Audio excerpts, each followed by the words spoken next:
นี้พี่ลิงเป็นหัวหน้างานใช่ไหมคะถ้ามีน้องในองค์กรนะคะมาบอกว่ามันมีคนท็อกซิกในที่ทำงานอะพี่ลิงมีวิธีจัดการยังไงเหรอคะ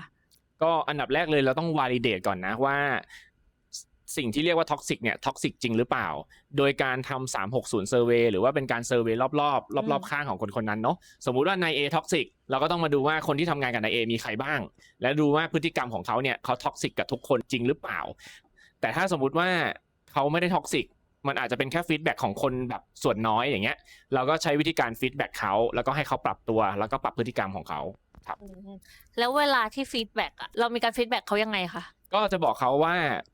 ได้รับฟีดแบ็กมาจากคนรอบข้างที่ทำงานกับเขาว่าแบบโอเคน้องมีสิ่งที่ต้องปรับนะมีข้อนี้ถ้าปรับแล้วน้องจะทำงานกับคนอื่นได้ดีขึ้นแต่ว่าเกิดว่าทำเซอร์เวยแล้วคนนั้นท็อกซิกจริงแล้วพี่ลิงทำไงพี่ลิงก็ท็ก็อกซิกจริงก็เอาออกเลยครับอย่าเก็บไว้นานเพราะว่าคนนี้จะส่งผลต่อสภาพแวดล้อมในการทำงานทั้งทีมเลย